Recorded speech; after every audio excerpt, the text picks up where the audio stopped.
Akashvani Hassan.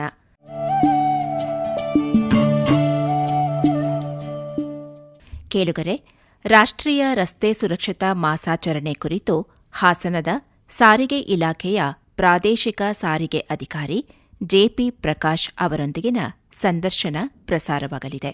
ಸಂದರ್ಶಿಸುತ್ತಾರೆ Arakalagudu V. Madhusudan.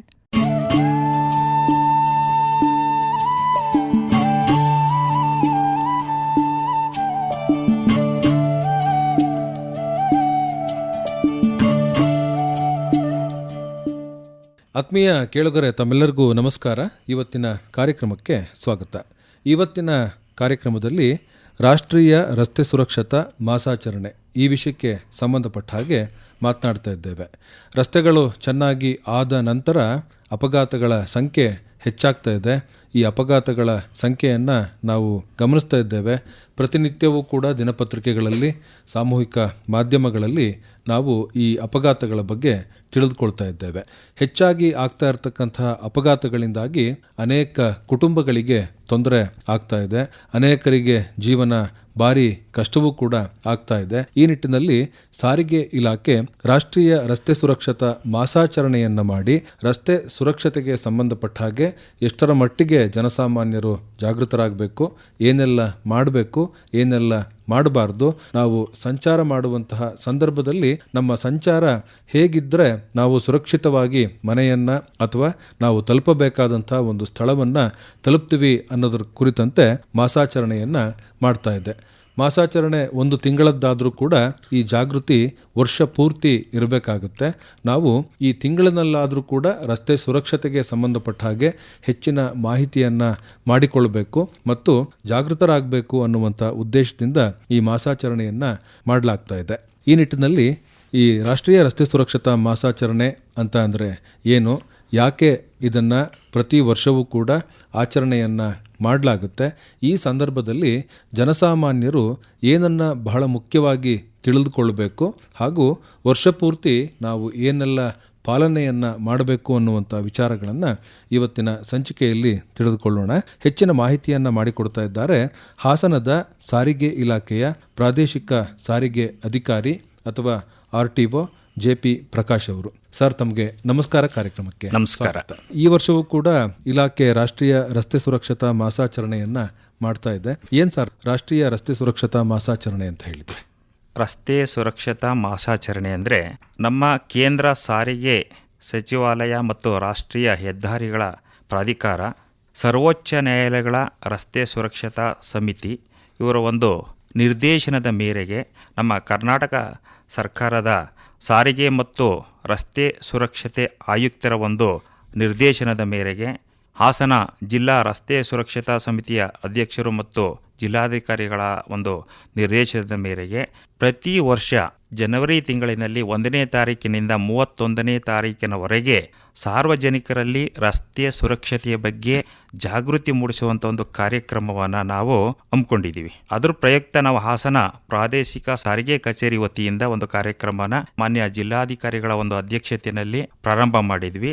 ಆ ಒಂದು ಸಂದರ್ಭದಲ್ಲಿ ಕಾರ್ಯನಿರತ ಯಾರ್ಯಾರು ಚಾಲಕರಿದ್ದಾರೆ ಅವರು ಎಲ್ಲ ಸೇರಿಸಿ ಒಂದು ಅರಿವು ಮೂಡಿಸುವಂಥ ಕಾರ್ಯಕ್ರಮವನ್ನು ಉದ್ಘಾಟನೆ ಮಾಡಿದ್ದೀವಿ.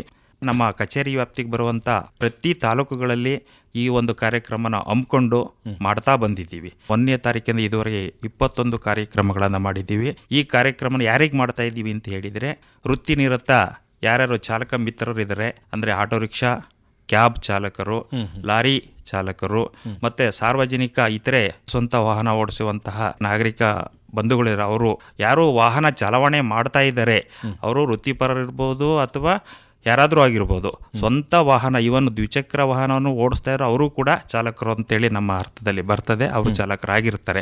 ಅವರೆಲ್ಲರಿಗೂ ಅರಿವು ಮೂಡಿಸುವಂಥ ಒಂದು ಕಾರ್ಯಕ್ರಮನ ನಾವು ನಮ್ಮ ಜಿಲ್ಲೆ ಮತ್ತು ಪ್ರತಿಯೊಂದು ತಾಲೂಕಿನಲ್ಲೂ ಹಮ್ಮಿಕೊಂಡು ಕಾರ್ಯಕ್ರಮನ ಮಾಡ್ತಾ ಇದ್ದೀವಿ.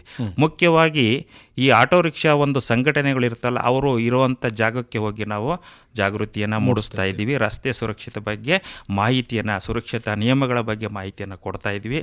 ಅದೇ ರೀತಿ ಲಾರಿ ಸಂಘಟನೆಗಳಿವೆ, ಅಲ್ಲಿ ಹೋಗಿ ನಾವು ಅವ್ರ ಹತ್ರ ಕಾರ್ಯಕ್ರಮ ಮಾಡಿ ರಸ್ತೆ ಸುರಕ್ಷತೆ ಬಗ್ಗೆ, ಅಪಘಾತಗಳಿಂದ ಆಗುವಂಥ ಅನಾಹುತಗಳ ಬಗ್ಗೆ ಯಾವ ರೀತಿ ಜಾಗೃತಿಯನ್ನು ತಮ್ಮ ದೈನಂದಿನ ಒಂದು ಚಾಲನಾ ಸಮಯದಲ್ಲಿ ಅಳವಡಿಸ್ಕೊಂಡು ಸುರಕ್ಷಿತವಾಗಿರಬೇಕು ಅನ್ನೋದ್ರ ಬಗ್ಗೆ ಅರಿವನ್ನು ಮೂಡಿಸ್ತಾ ಇದ್ದೀವಿ. ಅದೇ ರೀತಿ ಮುಂದುವರಿದು ನಮ್ಮ ಶಾಲಾ ಕಾಲೇಜುಗಳಲ್ಲಿ ವಿದ್ಯಾರ್ಥಿಗಳಿಗೆ ನಾವು ಅರಿವನ್ನು ಕೊಡ್ತೇವೆ. ಯಾಕೆಂದರೆ ಇಂದಿನ ಮಕ್ಕಳೇ ಮುಂದಿನ ಪ್ರಜೆಗಳು ಅಂತೇಳಿ ತಮಗೆಲ್ಲ ಗೊತ್ತಿರುವಂಥ ವಿಚಾರ. ವಿದ್ಯಾರ್ಥಿ ದೆಸೆಯಲ್ಲಿ ಅವರಿಗೆ ಒಂದು ಜಾಣ್ಮೆ ಜಾಸ್ತಿ ಇರ್ತದೆ.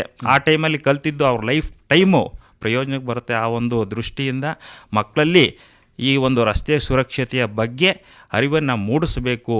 ಅವರು ಕಲ್ತಿದ್ರ ಜೊತೆಗೆ ಅವರ ಅಣ್ಣ ತಮ್ಮದರಿಗೆ, ಅವ್ರ ಫ್ಯಾಮಿಲಿ ಮೆಂಬರ್ಸ್ಗೆ ಅವರು ಟ್ರೈನರ್ ಆಗ್ತಾರೆ.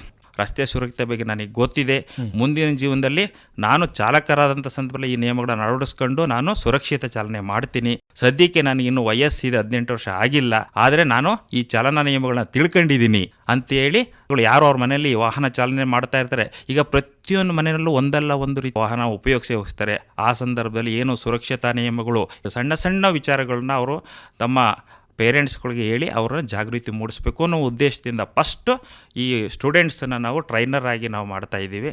ಅದಕ್ಕೋಸ್ಕರ ಒಂದು ಪ್ರತಿಯೊಂದು ಶಾಲೆಯನ್ನು ನಾವು ಭೇಟಿ ಮಾಡಿ ಮಕ್ಕಳನ್ನ ಎಜುಕೇಟ್ ಮಾಡ್ತಾ ಇದ್ದೀವಿ. ಸರ್, ಈಗ ಈ ರಾಷ್ಟ್ರೀಯ ರಸ್ತೆ ಸುರಕ್ಷತಾ ಮಾಸಾಚರಣೆ ಅನ್ನುವಂಥದ್ದು ಇದು ಯಾಕೆ ಬೇಕು ಮತ್ತು ಹೇಗೆ ಇದು ಪ್ರಾರಂಭ ಆಯಿತು? ನಮ್ಮ ದೇಶದ ಜನಸಂಖ್ಯೆ ಯಾವ ರೀತಿ ಬೆಳೀತದೆ ಅದೇ ಒಂದು ನಿಟ್ಟಿನಲ್ಲಿ ನಮ್ಮ ದೇಶದಲ್ಲಿ ವಾಹನಗಳ ಸಂಖ್ಯೆ ದಿನೇ ದಿನೇ ಹೆಚ್ಚಾಗ್ತಾ ಇದೆ. ಈಗ ಇದರಿಂದ ಏನಾಗ್ತದೆ, ರಸ್ತೆಯಲ್ಲಿ ವಾಹನ ದಟ್ಟಣೆ ಜಾಸ್ತಿ ಆಗ್ತದೆ, ಡೆನ್ಸಿಟಿ ಆಫ್ ದಿ ವೆಹಿಕಲ್ ಜಾಸ್ತಿ ಆಗ್ತದೆ. ಇದರಿಂದ ಮೊದಲು ಕಡಿಮೆ ವೆಹಿಕಲ್ ಇದ್ದಾಗ ಸ್ವಲ್ಪ ಸುರಕ್ಷತೆ ಇತ್ತು, ಈಗ ಸುರಕ್ಷತೆ ಕಡಿಮೆ ಆಗ್ತದೆ. ಮತ್ತೆ ಜನಸಾಮಾನ್ಯರು ಸಣ್ಣ ಸಣ್ಣ ಕೆಲಸಕ್ಕೂ ಕೂಡ ವಾಹನನ ಉಪಯೋಗಿಸುವಂತ ಒಂದು ಪರಿಪಾಠ ಜಾಸ್ತಿ ಆಗಿದೆ. ಇದು ಕೂಡ ಡೇಂಜರು. ಇದೆಲ್ಲದರಿಂದ ಏನಾಗ್ತದೆ, ರಸ್ತೆ ಅಪಘಾತಗಳು ಜಾಸ್ತಿ ಆಗ್ತದೆ. ರಸ್ತೆ ಅಪಘಾತ ಜಾಸ್ತಿ ಆದಾಗ ಅಪಘಾತದಿಂದ ಗಾಯಾಳು ಆಗ್ತಾರೆ ಅಥವಾ ಮೃತರಾಗ್ತಾರೆ. ಈ ಅಪಘಾತದಿಂದ ಗಾಯಾಳು ಆಗಿ ಆ ಗಾಯಾಳು ತಾವು ಅನುಭವಿಸುವಂತ ಒಂದು ವೇದನೆ ಇದೆಯಲ್ಲ, ಅದು ಯಾರು ಊಹೆ ಮಾಡ್ಲಿಕ್ಕೆ ಅವರು ಆರ್ಥಿಕವಾಗಿ ಅವರು ಕೂಡ ಅವರು ಖರ್ಚು ವೆಚ್ಚ, ಹಾಸ್ಪಿಟ್ಲ್ ವೆಚ್ಚಗಳೆಲ್ಲ ನಿರ್ವಹಣೆ ಮಾಡಿ ಅವರ ಕುಟುಂಬ ತುಂಬಾ ದುಸ್ಥಿತಿ ಹೋಗುವಂಥ ಪರಿಸ್ಥಿತಿ ಇದೆ. ಇದರ ಹಿನ್ನೆಲೆಯಲ್ಲಿ ಅವರ ಕುಟುಂಬ ಸದಸ್ಯರು ಕೂಡ ತುಂಬ ನೋವನ್ನು ಅನುಭವಿಸ್ಬೇಕಾಗತ್ತೆ, ಕಷ್ಟವನ್ನು ಪಡಬೇಕಾಗತ್ತೆ.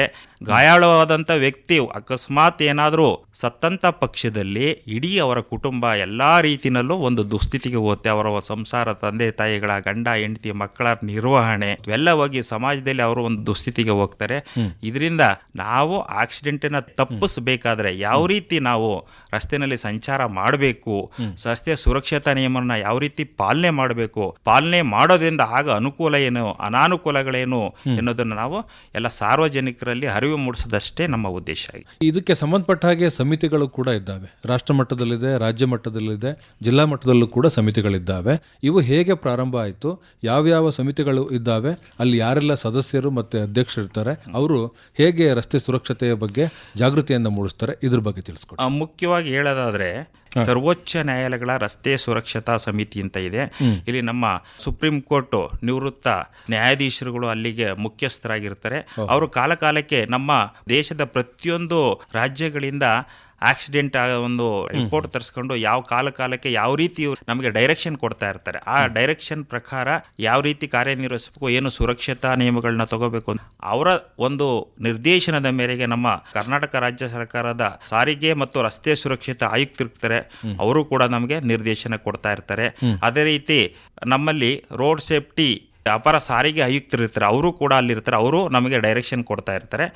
ಆ ನಂತರ ಜಿಲ್ಲಾ ಮಟ್ಟದಲ್ಲಿ ನಮಗೆ ಜಿಲ್ಲಾ ರಸ್ತೆ ಸುರಕ್ಷತಾ ಸಮಿತಿ ಅಂತ ಇದೆ.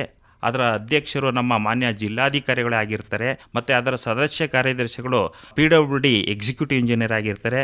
ನಾವೆಲ್ಲ ಅದಕ್ಕೆ ಮೆಂಬರ್ ಆಗಿರ್ತೀವಿ. SP ಅವರು ಇರ್ತಾರೆ, ಮತ್ತೆ DHO ಇರ್ತಾರೆ. ಇದೇ ರೀತಿ ಯಾರು ಸ್ಥಳೀಯ ಸಂಸ್ಥೆಯ ಆಯುಕ್ತರುಗಳು ಇರ್ತಾರೆ, ಎಲ್ಲರೂ ಇದರಲ್ಲಿ ಕಮಿಟಿಯಲ್ಲಿ ಇರ್ತಾರೆ. ಪ್ರತಿ ತಿಂಗಳು ಒಂದು ಸಭೆ ಮಾಡಿ ಎಲ್ಲೆಲ್ಲಿ ಏನೇನು ಮಾಡಬೇಕು, ಯಾವ ರೀತಿ ಸುರಕ್ಷತಾ ನಿಯಮಗಳನ್ನ ತಗೋಬೇಕು, ರಸ್ತೆಯಲ್ಲಿ ಯಾವ ರೀತಿ ಇದು ಮಾಡಬೇಕು, ರಸ್ತೆನಲ್ಲಿ ಹಂಪ್ಸ್ ಎಲ್ಲಿ ಅವಶ್ಯಕತೆ ಇದೆ, ಎಲ್ಲಿ ಪಾಟ್ಹೋಲ್ಸ್ನ ಫಿಲ್ ಮಾಡಬೇಕು ಅನ್ನೋದ್ರ ಬಗ್ಗೆ ನಮ್ಮ ಜಿಲ್ಲಾಧಿಕಾರಿ ನೇತೃತ್ವದಲ್ಲಿ ಸಭೆ ಮಾಡಿ ಸುದೀರ್ಘವಾಗಿ ಚರ್ಚೆ ನಡೆಸಿ ಪರಿಹಾರ ಯಾವ ರೀತಿ ಮಾಡಬೇಕು ಅಂತೇಳಿ ಡೈರೆಕ್ಷನ್ ಕೊಡ್ತಾ ಬಂದರೆ ಅದರ ಅನ್ವಯ ನಾವು ಇವನ್ನೆಲ್ಲ ಕಾರ್ಯನಿರ್ವಹಿಸ್ತಾ ಇದ್ದೀವಿ. ಈ ರಸ್ತೆ ಸುರಕ್ಷತೆ ಯಾವ ಕಾರಣಗಳಿಗಾಗಿ ಮಹತ್ವವನ್ನು ಪಡೆದುಕೊಂಡಿದೆ, ಅದ್ರ ಬಗ್ಗೆ ಒಂದಷ್ಟು ತಿಳಿಸ್ಕೊಡಿ ಸರ್. ಈಗ ಮನುಷ್ಯನ ಜೀವ ತುಂಬ ಅಮೂಲ್ಯವಾದದ್ದು ಅಲ್ವಾ? ಮನುಷ್ಯನ ಜೀವಕ್ಕೆ ಬೆಲೆ ಕಟ್ಟಲಿಕ್ಕಾಗೋದಿಲ್ಲ.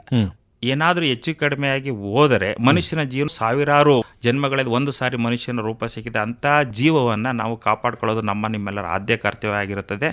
ಆದರೆ ನಾವು ಇತ್ತೀಚೆಗೆ ಉಪಯೋಗಿಸುವಂಥ ವೆಹಿಕಲ್ ನಮ್ಮ ಜೀವನ ನಿರ್ವಹಣೆಗಾಗಿ ನಾವು ಏನು ಅನ್ಕೊಂಡಿದೀವಿ, ಜೀವನಕ್ಕಿಂತ ಜೀವ ಮುಖ್ಯ.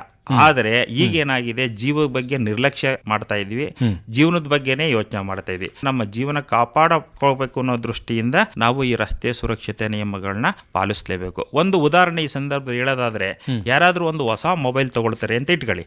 ತಗೊಂಡ ತಕ್ಷಣ ಆ ಮೊಬೈಲ್ಗೆ ಮೇಲೆ ಸ್ಕ್ರೀನ್ ಗಾರ್ಡ್ ಹಾಕ್ತಾರೆ, ಕವರ್ ಹಾಕ್ತಾರೆ, ಹಾಳಾಗಬಾರದು ಅಂತೇಳಿ. ಆದರೆ ತಾವು ಒಂದು ವೆಹಿಕಲ್ ತಗೊಂಡಾಗ ತಲೆಗೆ ನೀವು ಹೆಲ್ಮೆಟ್ ಹಾಕಬೇಕು ಅನ್ನೋ ಬರುತ್ತೆ. ಆ ಮೊಬೈಲ್ಗೆ ಇರುವಂತ ಬೆಲೆ ನಮ್ಮ ತಲೆಗೆ ನಾವು ಕೊಡ್ತಾ ಇಲ್ಲ. ಜನಸಾಮಾನ್ಯರಲ್ಲಿ ಒಂಥರ ತಪ್ಪು ತಿಳುವಳಿಕೆನ ಅಂಧತ್ವ ಗೊತ್ತಾಗ್ತಾ ಇಲ್ಲ. ಅದನ್ನ ನಮ್ಮ ಸಾರ್ವಜನಿಕ ಮಿತ್ರರುಗಳು ಇದನ್ನು ಅರ್ಥಕೋಬೇಕು. ಆ ಮೊಬೈಲ್ ಇರೋಕ್ಕಿಂತ ಹೆಚ್ಚು ಬೆಲೆ ನಮ್ಮ ತಲೆ ಕೊಡ್ಬೇಕು. ಯಾಕೆ ಅಂದ್ರೆ ನಮ್ಮ ತಲೆ ತುಂಬಾ ಅಮೂಲ್ಯ, ದೇಹದ ಒಂದು ಮುಖ್ಯ ಭಾಗ. ಆದ್ರೆ ತಲೆಗೆ ಏಟು ಬಿದ್ದಂತ ಸಂದರ್ಭದಲ್ಲಿ ತುಂಬಾ ಕಷ್ಟ ರಿಪೇರಿ ಮಾಡೋದು. ಒಂದು ಸಾರಿ ತಲೆಗೆ ಏಟು ಬಿದ್ದರೆ ಸಾಯುವಂಥ ಸಾಧ್ಯತೆಗಳೇ ಜಾಸ್ತಿ ಇರುತ್ತೆ. ಅಕಸ್ಮಾತ್ ಬದುಕಿದ ಅಂತ ಇಟ್ಕೊಳ್ಳಿ, ಹಿಂದೆ ಯಾವ ರೀತಿ ನಾರ್ಮಲ್ ಆಗಿದ್ರು ಆ ಥರ ತಲೆ ಕಾರ್ಯ ನಿರ್ವಹಿಸಲ್ಲ. ಅವರ ದೇಹದ ಅಂಗಾಂಗಗಳು ಕೂಡ ಕುಂಠಿತ ಆಗ್ತವೆ.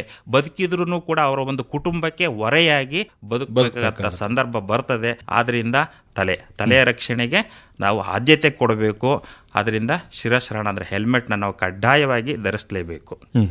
ಈ ರಸ್ತೆಯಲ್ಲಿ ಸಂಚಾರ ಮಾಡ್ತಕ್ಕಂಥ ಸಂದರ್ಭದಲ್ಲಿ ನಾವು ಚಾಲಕರಾಗಿರಬಹುದು, ಅಥವಾ ನಾವು ಪ್ರಯಾಣಿಕರಾಗಿರ್ಬೋದು, ಅಥವಾ ಪಾದಚಾರಿಗಳಾಗಿರ್ಬೋದು, ನಾವು ಕೆಲವೊಂದಷ್ಟು ನಿಯಮಗಳನ್ನು ಕಡ್ಡಾಯವಾಗಿ ಪಾಲಿಸಬೇಕು ಅಂತ ಹೇಳಿ ಇಲಾಖೆ ಹೇಳುತ್ತೆ. ಯಾವೆಲ್ಲ ನಿಯಮಗಳನ್ನು ನಾವು ಕಡ್ಡಾಯವಾಗಿ ಪಾಲಿಸಬೇಕಾಗುತ್ತೆ, ಅದರ ಬಗ್ಗೆ ಒಂದಷ್ಟು ಮಾಹಿತಿಯನ್ನು ಮಾಡಿಕೊಡಿ. ನಡೆದಾಡಬೇಕು, ಫುಟ್ಪಾತನ್ನೇ ಉಪಯೋಗಿಸಬೇಕು. ಮತ್ತೆ ರೋಡ್ ಕ್ರಾಸಿಂಗ್ ಮಾಡ್ಬೇಕಾದ್ರೆ ಜೀಬ್ರಾ ಕ್ರಾಸಿಂಗ್ ಅಂತ ಇರ್ತದೆ. ಆ ಜೀಬ್ರಾ ಕ್ರಾಸಿಂಗ್ ಅಲ್ಲೇ ರೋಡ್ ಕ್ರಾಸ್ ಮಾಡಬೇಕು. ಇದು ಪಾದಚಾರಿಗಳ ವಿಚಾರ. ಕೆಲವೊಂದು ನಮ್ಮ ಹಿರಿಯ ನಾಗರಿಕರುಗಳು ಬೆಳಗಿನ ಜಾವದಲ್ಲಿ ಒಂದು ವಾಯು ವಿಹಾರಕ್ಕೆ ವಾಕಿಂಗ್ ಮಾಡೋ ಒಂದು ಪದ್ಧತಿ ಇದೆ. ಬೆಳಗ್ಗೆ ಟೈಮ್ ಹೋಗ್ತಾರೆ, ಕತ್ಲೆ ಇರುತ್ತೆ, ಮತ್ತೆ ರಸ್ತೆಯ ಎಡಭಾಗದಲ್ಲಿ ಅವರು ನಾರ್ಮಲ್ ಆಗಿ ತಿರುಗಾಡ್ತಾರೆ. ಇದು ತಪ್ಪು. ಯಾಕೆ ಅಂತ ಹೇಳಿದ್ರೆ, ನಮ್ಮ ಮುಂದಿನಿಂದ ಬರುವಂತ ವೆಹಿಕಲ್ಗಳು ಇವ್ರು ಕಾಣಬೇಕು. ಹೋಗ್ಬೇಕಾದ್ರೆ ಹಿಂದಿನಿಂದ ಬರುವಂತ ವೆಹಿಕಲ್ ಇವರಿಗೆ ಅರಿವು ಬರೋದಿಲ್ಲ. ಆದ್ರಿಂದ ಆಕ್ಸಿಡೆಂಟ್ ಆಗಿ ಸುಮಾರು ಜನ ಪ್ರಾಣ ಕಳ್ಕೊಂಡಿದ್ದಾರೆ. ಅದು ತಪ್ಪು. ರಸ್ತೆಯ ಬಲಭಾಗದಲ್ಲಿ ಹೋಗ್ಬೇಕು. ಅದರಲ್ಲೂ ವಿಶೇಷವಾಗಿ ವಾಯು ವಿಹಾರಕ್ಕೆ ರಸ್ತೆಯನ್ನು ಉಪಯೋಗಿಸಬಾರದು ಅಂತೇಳಿ ನನ್ನ ಒಂದು ಅಭಿಪ್ರಾಯ. ಯಾಕೆ ಅಂತೇಳಿ, ರಸ್ತೆಗಳು ಇರುವುದು ವಾಹನಕ್ಕೋಸ್ಕರ. ಹೌದು, ವಾಕಿಂಗ್ ಮಾಡ್ಬೋದು, ವಾಯು ವಿಹಾರ ಮಾಡ್ಬೇಕಾದ್ರೆ ಅದರದೇ ಆದಂತ ಸಪರೇಟ್ ಜಾಗ ಇದೆ, ಉದ್ಯಾನವನಗಳಿವೆ, ಅದನ್ನು ಉಪಯೋಗಿಸಿ ಸಂದರ್ಭ ಹೇಳ್ತೀನಿ. ನಾ ಹಿರಿಯ ನಾಗರಿಕರ ಎಕ್ಸ್ಪೆಕ್ಟ್ ನನ್ನ ಮನವಿ, ಸುರಕ್ಷತೆ ದೃಷ್ಟಿಯಿಂದ ಅವರು ವೈಟ್ ಡ್ರೆಸ್ ಅನ್ನು ಹಾಕಿರ್ಬೇಕು ಅಂತೇಳಿ ನನ್ನ ಮನವಿ. ಆ ನಂತರ ಈ ರಸ್ತೆನಲ್ಲಿ ಹೋಗ್ಬೇಕಾದ್ರೆ ನಮ್ಮ ರೆಗ್ಯುಲರ್ ಉಪಯೋಗಿಸುವಂತ ವಾಹನ ಚಾಲಕರು ರಸ್ತೆ ಎಡಭಾಗದಲ್ಲೇ ತಮ್ಮ ವಾಹನವನ್ನ ಚಲಾಯಿಸಬೇಕು. ನಿಯಮ ಇದೆ, ಅದು ಕೂಡ ಒಂದು ಕಾನೂನಿನೊಳಗಡೆ ಬರ್ತದೆ. ಮತ್ತೆ ಸುರಕ್ಷತೆ ದೃಷ್ಟಿಯಿಂದ ಅದು ಸುರಕ್ಷಿತ ಕೂಡ. ಆಮೇಲೆ ಜೀಬ್ರಾ ಕ್ರಾಸಿಂಗ್ ನಲ್ಲಿ ರಸ್ತೆ ಕ್ರಾಸ್ ಮಾಡ್ತಾ ಇರಬೇಕಾದ್ರೆ ಪಾದಚಾರಿಗಳಿಗೆ ವಾಹನ ಚಾಲಕರು ಸ್ವಲ್ಪ ಅವಕಾಶ ಮಾಡಿಕೊಡ್ಬೇಕು. ವೃದ್ಧರು ಇರ್ತಾರೆ, ಅಲ್ಲಿ ಮಕ್ಕಳುಗಳು ರಸ್ತೆ ದಾಟ್ತಾ ಇರ್ತಾರೆ. ಫಸ್ಟ್ ಅವ್ರಿಗೆ ಜಾಗ ಮಾಡಿಕೊಟ್ಬಿಟ್ಟು ಆ ನಂತರ ತಮ್ಮ ವಾಹನ ಚಾಲನೆ ಮಾಡಬೇಕು. ಆಮೇಲೆ ಒಂದು ಎಮರ್ಜೆನ್ಸಿ ವೆಹಿಕಲ್ಸ್ ಅಂತ ಇರ್ತದೆ. ಆ ಎಮರ್ಜೆನ್ಸಿ ವೆಹಿಕಲ್ಗೆ ಫಸ್ಟ್ ಆದ್ಯತೆ ಮೇಲ್ಗಡೆ ಅವರು ಜಾಗ ಮಾಡಿಕೊಡ್ಬೇಕು. ಮತ್ತೆ ವಾಹನ ಚಾಲನೆ ಮಾಡಬೇಕಾದ್ರೆ ಮೊಬೈಲ್ನ ಉಪಯೋಗ ಮಾಡಬಾರ್ದು. ಮೊಬೈಲ್ ಉಪಯೋಗ ಮಾಡೋದ್ರಿಂದ ಏನಾಗುತ್ತೆ ಅಂತ ಹೇಳಿದ್ರೆ, ರಸ್ತೆನಲ್ಲಿ ಹೋಗ್ಬೇಕಾದ್ರೆ ನಾರ್ಮಲ್ ಎಲ್ಲರೂ ನೋಡ್ತಾ ಇದೀವಿ, ಎಕ್ಸ್ಪೆಷಲಿ ದ್ವಿಚಕ್ರ ವಾಹನಗಳಲ್ಲಿ ಏನ್ ಮಾಡ್ತಾರೆ, ಮೊಬೈಲ್ ಇಟ್ಕೊಂತಾರೆ, ಕತ್ತು ಭುಜಕ್ಕೂ ಮಧ್ಯದ ಮೊಬೈಲ್ ಸೇರಿಸ್ಕೊಂಡು ಈ ತರ ಬೆಂಡ್ ಮಾಡ್ಕೊಂಡು ಡ್ರೈವಿಂಗ್ ಮಾಡ್ಕೊಂಡು, ಆ ಲಗೇಜ್ ಇರ್ತದೆ ಗಾಡಿ ಒಳಗಡೆ, ಹೆಲ್ಮೆಟ್ ಹಾಕಿಲ್ಲ. ಈ ಒಂದು ಪರಿಸ್ಥಿತಿ ನಾವು ದಿನ ಅಬ್ಸರ್ವ್ ಮಾಡ್ತಾ ಇದೀವಿ. ಇದು ಡೇಂಜರು. ಮೊಬೈಲ್ಗೆ ಯೂಸ್ ಮಾಡೋಕ್ಕಿಂತ ಮುಂಚೆ ನಮ್ಮ ಮನಸ್ಸು ಇಡೀ 100% ಕಾನ್ಸಂಟ್ರೇಷನ್ ರಸ್ತೆ ಮೇಲೆ ಇರುತ್ತೆ. ಆ ಮೊಬೈಲ್ ನಲ್ಲಿ ಮಾತಾಡಕ್ ಶುರು ಮಾಡಿದ ನಂತರ ಆ ಕಾನ್ಸಂಟ್ರೇಷನ್ ಆಗ್ತದೆ, ರಸ್ತೆ ಬಿಟ್ಟು ನಮ್ಮ ಮೊಬೈಲ್ ಕಡೆಗೆ ಶಿಫ್ಟ್ ಆಗುತ್ತೆ. ಆ ಶಿಫ್ಟ್ ಆಗೋದ್ರಿಂದ ಕಾನ್ಸಂಟ್ರೇಷನ್ ಆನ್ ದಿ ರೋಡ್ ಕಡಿಮೆ ಆಗಿ ಆಕ್ಸಿಡೆಂಟ್ ಆಗೋ ಸಾಧ್ಯತೆ ಜಾಸ್ತಿ ಇದೆ. ರಸ್ತೆನಲ್ಲಿ ಚಲಾವಣೆ ಮಾಡಬೇಕಾದ್ರೆ ತಾವು ಮೊಬೈಲ್ ನ ಯೂಸ್ ಮಾಡಬಾರ್ದು ಅಂತ ಹೇಳಿ ಈ ಸಂದರ್ಭದಲ್ಲಿ ನಮ್ಮ ಎಲ್ಲಾ ದ್ವಿಚಕ್ರ ವಾಹನ ಸವಾರರಲ್ಲಿ ಮನವಿ ಮಾಡ್ತಾ ಇದೀವಿ. ಇದಕ್ಕೆ ನಮ್ಮ ಮೋಟರ್ ವೆಹಿಕಲ್ ಆಕ್ಟ್ ಅಲ್ಲಿ ದಂಡ ಹಾಕ್ತಿವಿ. ಫಸ್ಟ್ ಅಫೆನ್ಸ್ ಆದ್ರೆ 5,000, ಎರಡನೇ ಇದಕ್ಕೆ 10,000 ದಂಡ ಹಾಕ್ತಿವಿ. ದಂಡ ಹಾಕೋದೇನಕ್ಕೆ, ನೀವು ಜಾಗೃತರಾಗಲಿ ಅಂತ ಹೇಳಿ. ಜನ ಹಿತರಕ್ಷಣೆಗೋಸ್ಕರ ಮಾಡಿರುವಂತ ಕಾನೂನು, ಅದನ್ನ ಪಾಲನೆ ಮಾಡಲಿಲ್ಲ ಅಂದ್ರೆ ನಿಮ್ ಎದುರಿಸೋಕೋಸ್ಕರ ಅಷ್ಟೇ ದಂಡ ಅನ್ನೋ ಒಂದು ಪ್ರಯೋಗ ಮಾಡೋದು. ದ್ವಿಚಕ್ರ ವಾಹನ ಸವಾರರು ಹೆಲ್ಮೆಟ್ ಹಾಕಬೇಕು, ಮೊಬೈಲ್ನ ಉಪಯೋಗಿಸಬಾರದು ಅಂತೇಳಿ ಸಂದರ್ಭದಲ್ಲಿ ಮನವಿ ಮಾಡ್ತಾ ಇದ್ದೀರಿ. ಇತ್ತೀಚೆಗೆ ಈ ಸೀಟ್ ಬೆಲ್ಟ್ ಅನ್ನು ಕೂಡ ಕಡ್ಡಾಯ ಮಾಡಲಾಗಿದೆ. ಇದ್ರ ಬಗ್ಗೆ ಒಂದಷ್ಟು ತಿಳಿಸ್ಕೊಡಿ. ಈ ಸೀಟ್ ಬೆಲ್ಟ್ ಅನ್ನೋದು ವೆರಿ ವೆರಿ ಇಂಪಾರ್ಟೆಂಟ್. ನೋಡಿ, ಯಾವುದೇ ಒಂದು ಚಾಲಕ ತಾನು ಚಲಾವಣೆ ಮಾಡಬೇಕಾದ್ರೆ ದ್ವಿಚಕ್ರ ಹೊರತುಪಡಿಸಿ ಎಲ್ಲಾ ವೆಹಿಕಲ್ ಸೀಟ್ ಬೆಲ್ಟ್ ಕಂಪಲ್ಸರಿ ಹಾಕಿರ್ಲೇಬೇಕು. ಈಗ ಟೆಕ್ನಾಲಜಿ ಇಂಪ್ರೂವ್ ಆದಷ್ಟು ಈ ಸೀಟ್ ಬೆಲ್ಟ್ ನ ಅದರ ಒಂದು ಲಾಕಿಗೆ ಹಾಕಿದ್ರೆ ಮಾತ್ರ ಏರ್ ಬ್ಯಾಗ್ಸ್ ಅನ್ನೋ ಒಂದು ಸಿಸ್ಟಮ್ ಇದೆ. ಯಾವುದೇ ಒಂದು ಅಪಘಾತ ನಡೆದಂತ ಸಂದರ್ಭದಲ್ಲಿ ಆ ಒಂದು ಇಂಪ್ಯಾಕ್ಟ್ಗೆ ವಾಹನದ ಒಂದು ಏರ್ ಬ್ಯಾಗ್ ಓಪನ್ ಆಗಬೇಕು. ಆ ಏರ್ ಬ್ಯಾಗ್ ಓಪನ್ ಆಗಬೇಕಾದ್ರೆ ಸೆನ್ಸಾರ್ ಆಕ್ಟಿವ್ ಆಗಬೇಕು. ಈ ನಮ್ಮ ಸೀಟ್ ಬೆಲ್ಟ್ನ ಲಾಕಿಗೆ ಹಾಕಿದ್ರೆ ಮಾತ್ರ ಸರ್ಕ್ಯೂಟ್ ಕ್ಲೋಸ್ ಆಗುತ್ತೆ, ಆ ಸೆನ್ಸಾರ್ ಆಕ್ಟಿವ್ ಆಗಿರುತ್ತೆ. ಆಕ್ಸಿಡೆಂಟ್ ಆದ ತಕ್ಷಣ ಅದು ಆಪರೇಟ್ ಆಗುತ್ತೆ. ಇಲ್ಲ ಅಂದ್ರೆ ಸೆನ್ಸಾರ್ ಆಪರೇಟ್ ಆಗೋದಿಲ್ಲ, ಏರ್ ಬ್ಯಾಗ್ ಓಪನ್ ಆಗಲ್ಲ. ಇದೇ ಸುಮಾರು ಆಕ್ಸಿಡೆಂಟ್ಗಳಲ್ಲಿ ತಾವು ನೋಡಿರ್ಬೋದು, ಏನ್ ಆಕ್ಸಿಡೆಂಟ್ ಆಗಿದೆ, ಮೇಜರ್ ಎಲ್ಲ ಜಜ್ಜ್ ಹೋಗಿದೆ ಗಾಡಿಗಳು, ಆದ್ರೆ ಏರ್ ಬ್ಯಾಗ್ ಓಪನ್ ಆಗೇ ಇರಲ್ಲ. ಅದಕ್ಕೆ ಕಾರಣ ಏನು? ಸೀಟ್ ಬೆಲ್ಟ್ ಯೂಸ್ ಮಾಡ್ತಾ ಇರ್ಲಿಲ್ಲ. ಒಂದು ಸೀಟ್ ಬೆಲ್ಟ್ ಹಾಕಿದಾಗ ಏನಾಗುತ್ತೆ, ಆ ಚಾಲಕ ಸೀಟಿಗೆ ಒಂದು ಪರ್ಫೆಕ್ಟ್ ಆಗಿ ಕೂತಿರ್ತಾನೆ. ಸಡನ್ ಆಗಿ ಬ್ರೇಕ್ ಹಾಕಂತ ಸಂದರ್ಭದಲ್ಲಿ ಅವನು ಮುಂದೆ ಜಂಪ್ ಆಗಿ ಗ್ಲಾಸಿಗೆ ಅವನ ತಲೆ ಒಡೆದು ಮೇಜರ್ ಇಂಜುರಿ ಆಗಿ, ಮತ್ತೆ ಸ್ಟೇರಿಂಗ್ ಅವನ ಎದೆ ಟಚ್ ಆಗಿ ಎದೆಗೆ ಹೊಡೆತ ಬಿದ್ದು, ತಲೆಗೆ ಹೊಡೆತ ಬಿದ್ದು, ಮತ್ತೆ ಕೆಲವೊಂದು ಸಾರಿ ಆ ಒಂದು ಇಂಪ್ಯಾಕ್ಟ್ ಜೋರಿಗೆ ಗ್ಲಾಸಿನ ಸೀಳಿ ಹೊರಗಡೆ ನೆಗೆದು ಬಿದ್ದಿರುವಂತ ಉದಾಹರಣೆಗಳಿದಾವೆ. ಇವೆಲ್ಲ ಸುರಕ್ಷಿತ ದೃಷ್ಟಿಯಿಂದ ಸೀಟ್ ಬೆಲ್ಟ್ ಅನ್ನ ಕಡ್ಡಾಯವಾಗಿ ಧರಿಸಬೇಕು ಅಂತೇಳಿ ನಾನು ಮನವಿ ಮಾಡ್ತಾ ಇದ್ದೀನಿ. ಮದ್ಯಪಾನ ಮಾಡಿ ರಸ್ತೆ ಅಥವಾ ಈ ವಾಹನಗಳನ್ನ ಚಲಾವಣೆ ಮಾಡ್ತಕ್ಕಂಥವ್ರ ಸಂಖ್ಯೆನೂ ಕೂಡ ಇತ್ತೀಚೆಗೆ ಹೆಚ್ಚಾಗ್ತಾ ಇದೆ. ಹೌದೌದು. ಇದರ ಬಗ್ಗೆ ಒಂದಷ್ಟು ಜಾಗೃತಿ ಮೂಡಿಸಬೇಕಾದಂತ ಅವಶ್ಯಕತೆ ಇದೆ. ಖಂಡಿತ. ಇದು ಏನಾಗ್ತದೆ, ಮದ್ಯಪಾನ ಒಂದು ಅಪಾಯಕಾರಿ. ಅದರಲ್ಲೂ ಮದ್ಯಪಾನ ಮಾಡಿ ಡ್ರೈವಿಂಗ್ ಮಾಡ್ತಾ ಇದ್ರೆ ಇನ್ನೂ ಹೆಚ್ಚಿನ ಅಪಾಯಕಾರಿ. ಇಲ್ಲಿ ಮದ್ಯಪಾನ ಮಾಡಿದಾಗ ಒಬ್ಬ ಚಾಲಕನ ಮನಸ್ಥಿತಿ ಹೇಗಿರುತ್ತೆ, ನಾರ್ಮಲ್ ಆಗಿ ಹೇಗಿರುತ್ತೆ ಅನ್ನೋದನ್ನು ಯೋಚನೆ ಮಾಡಬೇಕು. ಯಾವುದೇ ಒಂದು ಕ್ರಿಯೆಗೆ ಪ್ರತಿಕ್ರಿಯೆ ಇದ್ದೇ ಇರ್ತದೆ. ಅದೇ ರೀತಿ ಅವನಿಗೆ ಪ್ರತಿಕ್ರಿಯೆ ಟೈಮ್ ಇದೆಯಲ್ಲ, ಅದು ನಾರ್ಮಲ್ ಅಲ್ಲಿ ಇದ್ದಷ್ಟು ಇರೋದಿಲ್ಲ. ಈ ರಸ್ತೆನಲ್ಲಿ ಮದ್ಯಪಾನ ಮಾಡಿ ಚಲಾವಣೆ ಮಾಡ್ಕೊಂಡು ಹೋಗ್ತಾ ಇರ್ತಾನೆ. ಏನೋ ಒಂದು ಅಡ್ಡ ಬರುತ್ತೆ ಅಥವಾ ಸಡನ್ ಆಗಿ ಬ್ರೇಕ್ ಆಗುವಂತ ಸಂದರ್ಭ ಕ್ರಿಯೇಟ್ ಉದ್ಭವ ಆಗುತ್ತೆ. ಅವನು ಬ್ರೇಕ್ ಹಾಕಂತ ಸಂದರ್ಭ ಬಂದಾಗ 80 ಕಿಲೋಮೀಟರ್ 90 ಕಿಲೋಮೀಟರ್ ಫಾಸ್ಟ್ ಅಲ್ಲಿ ಹೋಗ್ತಾ ಇರ್ತಾನೆ. ಅದು ಏನಾಗ್ತದೆ, ಒಂದು ಇನ್ಸಿಡೆಂಟ್ ಆದ ತಕ್ಷಣ ಕಣ್ಣು ನೋಡುತ್ತೆ, ಕಣ್ಣು ತಲೆಗೆ ಮೆಸೇಜ್ ಕೊಡುತ್ತೆ, ಮೆದುಳಿನಿಂದ ಅವನಿಗೆ ಕಾಲಿಗೆ ಬ್ರೇಕ್ ಹಾಕು ಅಂತ ಹೇಳಿ ಡೈರೆಕ್ಷನ್. ಇಷ್ಟು ಪ್ರೋಸೆಸ್ ನಮ್ಮ ದೇಹದಲ್ಲಿ ಬಾಡಿನಲ್ಲಿ ನಡೀಬೇಕು ಅಲ್ವಾ. ಇದು ಒಂದು ಟೈಮ್ ಇದೆ ಇದಕ್ಕೆ. ಇಷ್ಟೆಲ್ಲ ನಡಿಬೇಕಾದ್ರೆ ನಾರ್ಮಲ್ ಆಗಿದ್ದಾಗ ಒಂದು 0.5-0.6 ಸೆಕೆಂಡಲ್ಲಿ ಆಗುತ್ತೆ ಅಲ್ವಾ. ಯಾಕೆ ಅಂತ ಹೇಳಿದರೆ, ಈ ಮದ್ಯಪಾನ ಮಾಡಿದಾಗ 0.5 ಸೆಕೆಂಡಲ್ಲಿ ನಡೆಯುವಂಥ ಒಂದು ಆಕ್ಟಿವಿಟಿ 1 ಸೆಕೆಂಡ್ ತಗೊಳುತ್ತೆ. ಆ 0.5 ಸೆಕೆಂಡಲ್ಲಿ ನಮ್ಮ ವಾಹನ ಎಷ್ಟು ದೂರ ಮುಂದೆ ಹೋಗಿರುತ್ತೆ ಅನ್ನೋದನ್ನ ಯೋಚನೆ ಮಾಡಬೇಕು. ಆಕ್ಸಿಡೆಂಟ್ ಆಗೋದು ಯಾವ ಇದರಲ್ಲಿ, ಲೆಕ್ಕ ಆಫ್ ದಿ ಡಿಸ್ಟೆನ್ಸ್ ಅಲ್ಲೇ. ಯಾವತ್ತು 25ರಿಂದ 30 ಅಡಿ ಒಳಗಡೆನೇ ಕಂಟ್ರೋಲ್ ಆಗಬೇಕು. ಆ ಟೈಮಲ್ಲಿ ಅವನ ರಿಯಾಕ್ಷನ್ ಟೈಮು ಮದ್ಯಪಾನ ಮಾಡದಂಥ ವ್ಯಕ್ತಿ ಕಡಿಮೆ ಆಗುತ್ತೆ, ಆಕ್ಸಿಡೆಂಟ್ ಜಾಸ್ತಿ ಆಗುತ್ತೆ. ಅವ್ನಿಗೆ ಯಾವುದೇ ಕಂಟ್ರೋಲ್ ಇರಲ್ಲ, ಎಲ್ಲಿ ಬ್ರೇಕ್ ಒತ್ತಬೇಕು ಆಕ್ಸಿಲೇಟರ್ ಒತ್ತಬೇಕು ಅಂತ ಕನ್ಫ್ಯೂಷನಿಗೆ ಬರ್ತಾನೆ. ಇತ್ತೀಚೆಗೆ ನಮ್ಮ ಹಾಸನ ಜಿಲ್ಲೆಯಲ್ಲಿ ಹೊಸಳ್ಳಿಯಲ್ಲಿ ನಡೆದಂತ ಒಂದು ಅಪಘಾತ ಪ್ರಕರಣ ತಮ್ಮೆಲ್ಲರಿಗೂ ಉಳಿದಿರಬಹುದು. ಇಡೀ ರಾಷ್ಟ್ರದಲ್ಲಿ ಹೆಸರು ಮಾಡಿದಂತ ಒಂದು ಆಕ್ಸಿಡೆಂಟ್ ಪ್ರಕರಣ. ಅಲ್ಲಿ ಇಷ್ಟೇ ಆಗಿದ್ದು, ಒಂದು ಟೆಕ್ನಿಕಲ್ ಹೇಳಬೇಕು ಅಂತಂದ್ರೆ, ಆ ಡ್ರೈವರಿಗೆ ಬ್ರೇಕ್ ನ ಪೆಡಲ್ ನ ಒತ್ತ ಬದಲಾಗಿ ಆಕ್ಸಿಡೆಂಟ್ ಪೆಡಲ್ ಒತ್ತಿದ್ದಷ್ಟೇ. ಒಂದು ಭಯಕ್ಕೆ, ಗಾಬರಿಗೋ ಅಥವಾ ಇನ್ನೊಂದು ಕಾರಣಕ್ಕೋ ಒಂದು ಆಕ್ಸಿಲೇಟ್ ಪೆಡಲ್ ಒತ್ತದಾಗ ಆ ಬ್ರೇಕ್ ನಿಲ್ಲೋ ಅಂತ ಬದಲಾಗಿ ಗಾಡಿ ಫಾಸ್ಟ್ ಆಗಿ ಮುಗಿತ್ತು. ಅದು ಕಂಟ್ರೋಲ್ ಸಿಗ್ತಾರೆ, ಡಿವೈಡರ್ ಕ್ರಾಸ್ ಮಾಡಿ ಆಪೋಸಿಟ್ ಅಂತ ಹೋದಂತ ಇವ್ರ ಮೇಲೆ ಹರಿಯಿತು. ಸುಮಾರು ಜನಗಳು ಪ್ರಾಣ ತತ್ವ, ಅಮಾಯಕರು. ಇಲ್ಲಿ ಅಪಘಾತ ಅಂದ ತಕ್ಷಣ ಅಪಘಾತ ಅಂತ ವ್ಯಕ್ತಿಗೆ ಅಷ್ಟೇ ಅಲ್ಲ ನೋಡಿ, ಇದೇ ಒಂದು ದೊಡ್ಡ ಉದಾಹರಣೆ. ಒಬ್ಬ ಚಾಲಕನ ನಿರ್ಲಕ್ಷ್ಯ, ಅವನ ಒಂದು ಅಜಾಗರೂಕತೆ ಎಷ್ಟು ಫ್ಯಾಮಿಲಿ ಹಾಳು ಮಾಡುತ್ತು. ಆದ್ರಿಂದ ಅಪಘಾತ ಒಂದು ಅನಿರೀಕ್ಷಿತ ಘಟನೆ. ಹೌದು. ಹಾಗಾಗಿ ಎಲ್ಲಿ ಬೇಕಾದ್ರೂ ಆಗ್ಬೋದು, ಯಾಕೆ ಬೇಕಾದ್ರೂ ಆಗ್ಬೋದು. ಇದರಿಂದ ಪರಿಣಾಮ ತುಂಬಾ ಕೆಟ್ಟದ್ದು. ಹಾಗಾಗಿ ಸದಾ ನಾವು ಜಾಗೃತ ಆಗಿರ್ಬೇಕು. ಚಾಲಕರಾದವ್ರಿಗೆ ಭಯ ಇರಬಾರ್ದು, ಕಾನ್ಫಿಡೆನ್ಸ್ ಇರಬೇಕು, ಕಾಂಪ್ರಮೈಸಿಂಗ್ ನೇಚರ್ ಇರಬೇಕು. ಒಬ್ರೊಬ್ರು ಕಾಂಪಿಟೇಷನ್ ಮಾಡಬಹುದು, ಮೇಲು ಕೀಳು. ಆಯ್ತಪ್ಪ, ನಾನು ಸೇಫ್ಟಿಯಾಗಿ ಹೋಗ್ತೇನೆ, ನೀನು ಸೇಫ್ಟಿಯಾಗಿ ಹೋಗು. ಮತ್ತೆ ಇನ್ನೊಂದು, ರಸ್ತೆಯಲ್ಲಿ ನಾನೊಬ್ಬ ಸರಿ ಇದ್ರು ಸಾಧ್ಯ, ಅವನು ಸರಿ ಇಲ್ಲದೆ ಹೋದ್ರೆ ನಾನು ಯಾವ ರೀತಿ ಆಕ್ಟ್ ಮಾಡಬೇಕು ಅನ್ನೋದನ್ನ ತಿಳ್ಕೊಂಡಿರ್ಬೇಕು. ಯಾಕೆಂದ್ರೆ ಬೇರೊಂದು ತಪ್ಪು ಮಾಡಿದ್ರು ತೊಂದರೆ ಆಗೋ ಚಾನ್ಸ್ ಇರುತ್ತೆ. ಇದೆಲ್ಲ ವಿಚಾರಕ್ಕೆ ಸಂಬಂಧಪಟ್ಟ ಹಾಗೆ ತಾವು ಜನವರಿ ತಿಂಗಳನ್ನಾದ್ಯಂತ ರಾಷ್ಟ್ರೀಯ ರಸ್ತೆ ಸುರಕ್ಷತಾ ಆಚರಣೆಯನ್ನ ಮಾಡಿದ್ರಿ.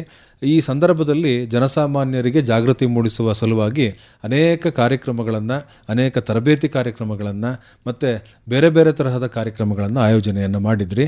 ಇದಕ್ಕೆ ತಮಗೆ ರೆಸ್ಪಾನ್ಸ್ ಹೇಗಿತ್ತು, ಎಲ್ಲೆಲ್ಲಿ ಏನೇನು ಮಾಡಿದ್ರಿ, ಇದ್ರ ಬಗ್ಗೆ ತಿಳಿಸ್ಕೊಡಿ. ಶಾಲಾ ಕಾಲೇಜಿಗೆ ಹೋದಾಗ ಶಾಲಾ ಕಾಲೇಜುಗಳಲ್ಲಿ ಒಳ್ಳೆ ರೆಸ್ಪಾನ್ಸ್ ಸಿಕ್ಕಿದೆ.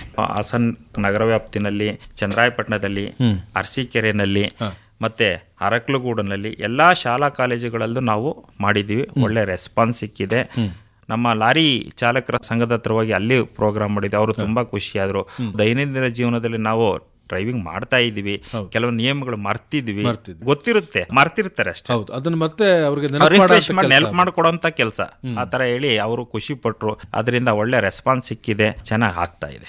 ಇನ್ನು ಬೇರೆ ಬೇರೆ ತರಹದ ಇವೆಂಟ್ಗಳನ್ನ ತಾವು ಮಾಡಿದ್ರಿ. ಹೌದು, ಕಸದ ಲಾರಿನಲ್ಲಿ ರಸ್ತೆ ಸುರಕ್ಷತಾ ಸಂಬಂಧಪಟ್ಟಂತ ಧ್ವನಿ ಸುರುಳಿನ ಪ್ರಚಾರ ಮಾಡೋ ಒಂದು ಕಾರ್ಯಕ್ರಮನ ನಮ್ಮ ಜಿಲ್ಲಾಧಿಕಾರಿಗಳ ಒಂದು ಒತ್ತಾಸೆಯ ಮೇರೆಗೆ, ಅವ್ರ ನಿರ್ದೇಶನದ ಮೇರೆಗೆ ಮಾಡಿದ್ದೀವಿ. ಅದನ್ನ ಹಾಸನ ಮಹಾನಗರ ಪಾಲಿಕೆಯ ಒಂದು ಆಯುಕ್ತರಿಗೆ ಧ್ವನಿ ಸುರುಳಿಯನ್ನು ಕೊಟ್ಟಿದ್ದು. ಆ ಧ್ವನಿ ಸುರುಳಿಯಲ್ಲಿ ರಸ್ತೆ ಸುರಕ್ಷತಾ ನಿಯಮಗಳನ್ನು ಯಾವ ರೀತಿ ಪಾಲಿಸಬೇಕು ಅನ್ನೋದನ್ನ ಆಡಿಯೋ ಕೊಟ್ಟಿದ್ವಿ. ಆ ಕ್ಲಿಪ್ಪಿಂಗ್ನ ಹಾಸನ ಮತ್ತೆ ತಾಲೂಕಿನ ಎಲ್ಲ ಪುರಸಭೆ, ನಗರಸಭೆಯ ಕಸನ ಸಂಗ್ರಹಣೆ ಮಾಡುವಂಥ ಟೈಮಲ್ಲಿ ಹಾಕಬೇಕು ಅಂತ ಹೇಳಿದ್ದೀವಿ. ಆಗ್ತಾ ಇದ್ದಾರೆ. ಅದು ಚೆನ್ನಾಗಿ ರೆಸ್ಪಾನ್ಸ್ ಸಿಗ್ತಾ ಇದೆ. ಇಷ್ಟೇ ನಮ್ಮ ಉದ್ದೇಶ. ಜನಸಾಮಾನ್ಯ ಗೃಹಿಣಿಯರು ಕೂಡ ಒಂದು ರಸ್ತೆ ಸುರಕ್ಷತೆ ಬಗ್ಗೆ ತಿಳ್ಕೊಳ್ಳಿ ಅನ್ನೋದಷ್ಟೇ ನಮ್ಮ ಒಂದು ಕಾರ್ಯಕ್ರಮದ ಉದ್ದೇಶ. ಈಗ ರಸ್ತೆ ಅಪಘಾತ ಅಂದಾಗ ನಮಗೆ ನೆನಪಿಗೆ ಬರ್ತಕ್ಕಂಥದ್ದು ಯುವಜನತೆಗೆ ಹೆಚ್ಚು ಇದ್ರ ಬಗ್ಗೆ ನಾವು ಜಾಗೃತಿಯನ್ನು ಮೂಡಿಸಬೇಕಾದಂಥ ಅನಿವಾರ್ಯತೆ ಇದೆ. ಈ ನಿಟ್ಟಿನಲ್ಲಿ ಯುವಜನರಲ್ಲಿ ಜಾಗೃತಿಯನ್ನು ಮೂಡಿಸ್ತಕ್ಕಂತಹ ನಿಟ್ಟಿನಲ್ಲಿ ಏನೇನು ಕೆಲಸಗಳಾಗಿದ್ದಾವೆ? ಶಾಲಾ ಕಾಲೇಜಲ್ಲೂ ಹೋಗಿ ಅವ್ರಿಗೆ ಅವೇರ್ನೆಸ್ ಕೊಡ್ತಾ ಇದ್ದೀವಿ. ಆಮೇಲೆ ಅವರು ಮೊಬೈಲ್ ಯೂಸ್ ಮಾಡ್ತಾ ಇದ್ದಾರೆ, ಅದನ್ನು ಯೂಸ್ ಮಾಡಬೇಡಿ ಅಂತಾನು ಹೇಳ್ತಾ ಇದ್ದೀವಿ. ಮತ್ತೆ ವೀಲಿಂಗ್ ಮಾಡೋವಂಥ ಒಂದು ಕೆಟ್ಟ ಸಂಪ್ರದಾಯ ನಮ್ಮ ಯುವ ಜನರಲ್ಲಿ ಇದೆ. ಏನಾಗ್ತಿದೆ, ಅವ್ರ ತಂದೆ ತಾಯಿಗಳಿಗೆ ಯಾವುದೋ ಒಂದು ಎಕ್ಸಾಮಲ್ ಪಾಸ್ ಆದ ತಕ್ಷಣ ಒಂದು ಗಾಡಿ ಕೊಡಿಸ್ಬೇಕು ಅಂತ ಒಂದು ಡಿಮ್ಯಾಂಡ್ ಇಟ್ಟಿರ್ತಾರೆ. ಅವ್ರ ಪ್ರೀತಿಯಿಂದ ಕೊಡಿಸ್ತಾರೆ. ಯಾವುದೇ ಒಂದು ಹೊಸ ವಾಹನ ತಗೊಂಡ ತಕ್ಷಣ ಏನ್ ಮಾಡ್ತಾರೆ, ಅದಕ್ಕೆ ಎಲ್ಲ ಆಲ್ಟ್ರೇಷನ್ ಮಾಡಿಸ್ತಾರೆ. ಸೈಲೆನ್ಸರ್ ಸೌಂಡ್ ಜೋರಾಗಿ ಬರೋ ಟೈಪ್ ಮಾಡ್ತಾರೆ. ಅದು ತಪ್ಪು ಮಾಡಬಾರದು. ಆ ಗಾಡಿಲಿ ಇದ್ದಂಥ ಮಿರರನ್ನು ಬಿಚ್ಚಾಕ್ಬಿಡ್ತಾರೆ. ಮಿರರು ಕೂಡ ಬಿಚ್ಚಾಕ್ಬಾರ್ದು. ಯಾಕೆ ಅಂತ ಹೇಳಿದ್ರೆ, ಮಿರರು ಒಂದು ಚಾಲಕನ ಮೂರನೆಯ ಕಣ್ಣಿದ್ದಾಗೆ. ಆ ಚಾಲಕನು ಆ ಒಂದು ಕನ್ನಡಿ ಮುಖಾಂತರ ತನ್ನ ಹಿಂಭಾಗದಲ್ಲಿ ಯಾವ ತರನಾದ ವಾಹನಗಳು ಬರ್ತಾ ಇದೆ ಅನ್ನೋದನ್ನ ಈ ಮಿರರ್ ಮುಖಾಂತರ ನೋಡಬೇಕು, ತಿಳ್ಕೋಬೇಕು, ಸುರಕ್ಷಿತವಾಗಿರಬೇಕು. ಆದ್ರೆ ನಮ್ಮ ಯುವ ಜನರು ಏನ್ ಮಾಡ್ತಾ ಇದ್ದಾರೆ, ಆ ಮಿರರ್ ಫಸ್ಟ್ ಬಿಚ್ಚಾಕ್ತಾರೆ. ರಸ್ತೆಯಲ್ಲಿ ಯಾವುದೇ ಒಂದು ಇತಿಮಿತಿ ಇಲ್ಲದೆ ಅತಿ ವೇಗದಿಂದ, ಅತಿ ವೇಗ ತಿಥಿ ಬೇಗ ಅಂತ ಒಂದು ಸ್ಲೋಗನ್ ಇದೆ, ಅತಿ ವೇಗದಿಂದ ಅಜಾಗರೂಕತೆಯಿಂದ ಡ್ರೈವಿಂಗ್ ಮಾಡ್ತಾ ಇದ್ದಾರೆ. 2ರಿಂದ 3 ಜನ ಕೂತ್ಕೊಳ್ಳೋದು, ಟ್ರಿಬಲ್ ರೈಡಿಂಗು, ಯಾವುದೇ ಹೆಲ್ಮೆಟ್ ಇಲ್ಲ, ಅದು ತಪ್ಪು. ವೀಲಿಂಗ್ ಒಂದು ಕ್ರಿಮಿನಲ್ ಆಕ್ಟಿವಿಟಿ, ಅದು ಒಂದು ಸಾಮಾಜಿಕ ಪಿಡುಗು ಅಂತಾನೆ ಹೇಳ್ಬೋದು. ಯುವ ಜನರಲ್ಲಿ ಜಾಸ್ತಿ ಮಕ್ಕಳಲ್ಲಿ ಕಾಣಿಸ್ತಾ ಇದೆ. ಇದು ತಪ್ಪು, ಮಾಡಬಾರ್ದು. ಇದರಿಂದ ಏನಾದ್ರು ಹೆಚ್ಚು ಕಡಿಮೆಯಾಗಿ ಆಕ್ಸಿಡೆಂಟ್ ಆದ್ರೆ ತಮ್ಮ ಇಡೀ ಜೀವನ ತೆರಬೇಕಾಗುತ್ತೆ. ಆದ್ರಿಂದ ಯುವ ಜನರಲ್ಲಿ ಒಂದು ಮನವಿ, ಯಾವುದೇ ಕಾರಣಕ್ಕೂ ವೀಲಿಂಗ್ ಮಾಡಬೇಡಿ, ಮತ್ತೆ ರಸ್ತೆ ಸುರಕ್ಷತಾ ನಿಯಮವನ್ನು ಪಾಲಿಸಿ, ಮೊಬೈಲ್ ಯೂಸ್ ಮಾಡಬೇಡಿ ಅಂತ ಹೇಳಿ ಈ ಸಂದರ್ಭದಲ್ಲಿ ನಾನು ಹೇಳ್ತಾ ಇದ್ದೀನಿ. ಅಂತಿಮವಾಗಿ ಈ ತಿಂಗಳಿನಲ್ಲಿ ಆಯೋಜನೆಯನ್ನು ಮಾಡಿರತಕ್ಕಂತಹ ರಾಷ್ಟ್ರೀಯ ರಸ್ತೆ ಸುರಕ್ಷತಾ ಮಾಸಾಚರಣೆಗೆ ಸಂಬಂಧಪಟ್ಟ ಹಾಗೆ ನಮ್ಮ ಜನತೆಗೆ ಏನು ಹೇಳಲಿಕ್ಕೆ ಇಷ್ಟಪಡ್ತೀರಿ? ನಮ್ಮ ಸಾರಿಗೆ ಇಲಾಖೆ RTO ಹಾಸನ ವತಿಯಿಂದ ನಮ್ಮ ಜಿಲ್ಲಾಡಳಿತದ ಪರವಾಗಿ ಮನವಿ ಮಾಡ್ತಾ ಇದ್ದೀವಿ. ಪ್ರತಿಯೊಬ್ಬರು ರಸ್ತೆ ಸುರಕ್ಷತಾ ನಿಯಮಗಳನ್ನು ಪಾಲಿಸಿ, ರಸ್ತೆಯಲ್ಲಿರುವಂಥ ಸಂಚಾರಿ ಚಿಹ್ನೆಗಳು ಏನು ಹೇಳ್ತವೆ ಅದ್ರ ಪ್ರಕಾರ ನಡ್ಕೊಳ್ಳಿ. ರಸ್ತೆಯಲ್ಲಿ ಹೋಗಬೇಕಾದ್ರೆ ಒಂದು ವಾಹನದ ಇನ್ನೊಂದು ವಾಹನಕ್ಕೆ ಅಂತರವನ್ನು ನೀವು ಮೇಂಟೈನ್ ಮಾಡಿ. ಮುಂದೆ ಒಂದು ವೆಹಿಕಲ್ ಹೋಗ್ತಾ ಇರ್ತದೆ, ಹಿಂದೆ ಒಂದು ವೆಹಿಕಲ್ ಹೋಗ್ತಾ ಇರ್ತದೆ. ಆ ಮುಂದೆ ಒಂದು ಲಾರಿನೋ ಬಸ್ಸು ಹೋಗ್ತಾ, ಹಿಂದೆ 2 ವೀಲರ್ ಅಥವಾ ಕಾರಲ್ಲಿ ಹೋಗ್ತಾ ಇರ್ತೀವಿ. ಮುಂದಿನ ವೆಹಿಕಲ್ ನಮ್ಮ ವೆಹಿಕಲ್ಗೂ ಒಂದು ಡಿಸ್ಟೆನ್ಸ್ ಮೇಂಟೈನ್ ಮಾಡಿ, ಅದು ಸೇಫ್ಟಿ ಡಿಸ್ಟೆನ್ಸ್ ಅಂತ ಹೇಳಿರ್ತದೆ. ಆ ಸೇಫ್ಟಿ ಡಿಸ್ಟೆನ್ಸ್ ಏನಕ್ಕೆ ಬೇಕು ಅಂತ ಹೇಳಿದ್ರೆ, ಮುಂದೆ ಸಡನ್ನಾಗಿ ಬ್ರೇಕ್ ಹಾಕೋದಂಥ ಸಂದರ್ಭದಲ್ಲಿ ನಮ್ಮ ವಾಹನನ ನಾವು ಕಂಟ್ರೋಲ್ ಮಾಡಬೇಕಾಗತ್ತೆ. ಅದು ಕೂಡ ಅವಶ್ಯಕತೆ ಇದೆ. ಯಾಕೆ, ನಮ್ಮ ಸ್ಪೀಡಿಗೆ ತಕ್ಕನಾಗಿ ಡಿಸ್ಟೆನ್ಸ್ ದೂರ ಇರಬೇಕು. 40 ಕಿಲೋಮೀಟರ್ ಫಾಸ್ಟ್ ಇದ್ರೆ 40 ಅಡಿ, 80 ಕಿಲೋಮೀಟರ್ ಫಾಸ್ಟ್ ಇದ್ರೆ 80 ಅಡಿ ಮಿನಿಮಮ್ ಡಿಸ್ಟೆನ್ಸ್ ಮೇಂಟೈನ್ ಮಾಡಬೇಕು. ಆಗ ಮಾತ್ರ ನಾವು ಸುರಕ್ಷಿತವಾಗಿ ಕಂಟ್ರೋಲ್ ಮಾಡಬಹುದು. ಅಷ್ಟು ಸುರಕ್ಷತೆ ಮೇಂಟೈನ್ ಮಾಡ್ಕೊಳ್ಳಿ. ನೆಕ್ಸ್ಟ್, ರಸ್ತೆನಲ್ಲಿ ಹೋಗಬೇಕಾದ್ರೆ ರಸ್ತೆ ಎಡಬದಿನಲ್ಲಿ ನೀವು ವಾಹನ ಚಾಲನೆ ಮಾಡಿ. ಇತ್ತೀಚಿನವರೆಗೆ ನಡೆದಂಥ ಒಂದು ಆಕ್ಸಿಡೆಂಟ್ಗಳ ಒಂದು ಡೀಟೇಲ್ಸ್ ತೊಗೊಂಡ್ರೆ, ಓವರ್ಟೇಕ್ ಮಾಡೋಂಥ ಸಂದರ್ಭದಲ್ಲೇ ಜಾಸ್ತಿ ಆಕ್ಸಿಡೆಂಟ್ ಆಗಿದೆ. ಆದ್ದರಿಂದ ಓವರ್ಟೇಕ್ ಮಾಡಬೇಕಾದ್ರೆ ಸುರಕ್ಷಿತವಾಗಿ ಮಿರರ್ ನೋಡಿ ಹಿಂದೆ ಯಾವ ವೆಹಿಕಲ್ ಬರ್ತಾ ಇದೆ, ಮುಂದೆ ಯಾವ ವೆಹಿಕಲ್ ಬರುತ್ತೆ, ಮುಂದಿನ ವಾಹನದವನು ನಮಗೆ ಸೂಚನೆ ಕೊಟ್ಟಿದ್ದಾನಾ ಇಲ್ವಾ ಅಂತೇಳಿ ಯೋಚನೆ ಮಾಡಿ ಓವರ್ಟೇಕನ್ನು ಮಾಡಬೇಕು. ಮತ್ತು ತಿರುವು ರಸ್ತೆಗಳಲ್ಲಿ ಹೋಗಬೇಕಾದ್ರೆ ಟರ್ನಿಂಗ್ ರೋಡ್ ಇರ್ತದೆ, ಅಲ್ಲೂ ಕೂಡ ಅಷ್ಟೇ ತಿರುವು ರಸ್ತೆಯಲ್ಲಿ ರಸ್ತೆ ಎಡಭಾಗದಲ್ಲೇ ಹೋಗಬೇಕು. ಇದರಿಂದ ಸುರಕ್ಷತೆ ಜಾಸ್ತಿ. ಆ ತಿರುವು ರಸ್ತೆ ಬಂದಾಗ ರಸ್ತೆ ಎಡಭಾಗದಲ್ಲಿ ಹೋಗಬೇಕು, ತಮ್ಮ ವಾಹನದ ಸ್ಪೀಡನ್ನು ಕಡಿಮೆ ಮಾಡ್ಕೋಬೇಕು, ಹಾರನ್ ಮಾಡ್ಕೊಂಡು ಹೋಗಬೇಕು. ತಮಗೆ ಎಲ್ಲಿ ಕ್ಲಿಯರ್ ಇಲ್ಲ ರಸ್ತೆ ಅಂತ ಕಡೆ ಸ್ಲೋ ಆಗಿ ಹೋಗಬೇಕು, ಹಾರನ್ ಮಾಡ್ಕೊಂಡು ಹೋಗಬೇಕು. ಮತ್ತು ಸಣ್ಣ ರಸ್ತೆಯಿಂದ ಮುಖ್ಯ ರಸ್ತೆಗೆ ಹೋಗಬೇಕಾದ್ರೆ ರಸ್ತೆಯ ಬದಿಗೆ ಬಂದು ನಿಂತು ಆ ಕಡೆ ಈ ಕಡೆ ವಾಚ್ ಮಾಡಿ ಆ ನಂತರ ಮುಖ್ಯ ರಸ್ತೆಗೆ ನಾವು ಸೇರ್ಕೋಬೇಕು. ರಸ್ತೆನಲ್ಲಿ ಹೋಗ್ಬೇಕಾದ್ರೆ ಎಡಕ್ಕೋ ಬಲಕ್ಕೋ ತಿರುಗಬೇಕಾದ್ರೂ ಅಷ್ಟೇ ನಾವು ಫಸ್ಟ್ ಮಿರರ್ ನೋಡಬೇಕು, ಇಂಡಿಕೇಟ್ರ್ ಹಾಕಬೇಕು. ಇಂಡಿಕೇಟ್ರ್ ಹಾಕೊಂಡು ಎಡಕ್ಕೆ ಹೋಗಬೇಕು ಬಲಕ್ಕೆ ಹೋಗಬೇಕು ಅಂತ ಕರೆಕ್ಟಾಗಿ ಸ್ಪಷ್ಟವಾಗಿ ನಾವು ತೀರ್ಮಾನ ಮಾಡಿ ಕನ್ಫ್ಯೂಷನ್ ಇಲ್ದೇ ಹ್ಯಾಂಡ್ ಸಿಗ್ನಲ್ ತೋರಿಸ್ಬೇಕು. ಅಡ್ವಾನ್ಸ್ ಆಗಿ ಇಂಡಿಕೇಟರ್ ಹಾಕಬೇಕು. ಇಲ್ಲಿ ಮುಂದೆ ತಿರುಗಬೇಕು ಆಗಲೇ ಹೋಗೋದಲ್ಲ.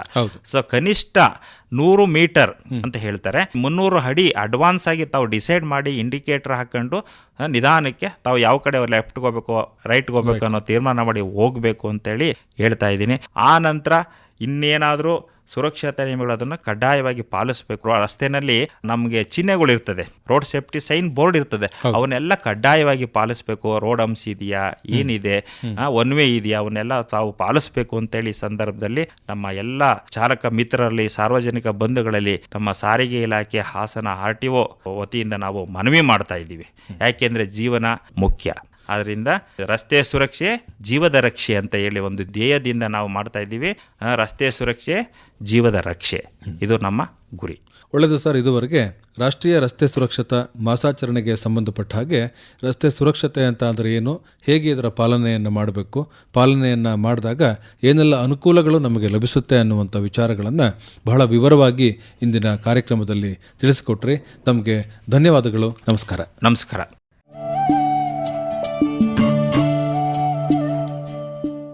ಇದುವರೆಗೂ ರಾಷ್ಟ್ರೀಯ ರಸ್ತೆ ಸುರಕ್ಷತಾ ಮಾಸಾಚರಣೆ ಕುರಿತಂತೆ ಹಾಸನದ ಸಾರಿಗೆ ಇಲಾಖೆಯ ಪ್ರಾದೇಶಿಕ ಸಾರಿಗೆ ಅಧಿಕಾರಿ JP ಪ್ರಕಾಶ್ ಅವರೊಂದಿಗಿನ ಸಂದರ್ಶನ ಆಲಿಸಿದಿರಿ. ಸಂದರ್ಶಿಸಿದವರು ಅರಕಲಗೂಡು ವಿ. ಮಧುಸೂದನ್. ಸಹಕಾರ ನಾಜಿಮಾ ಬಾನು.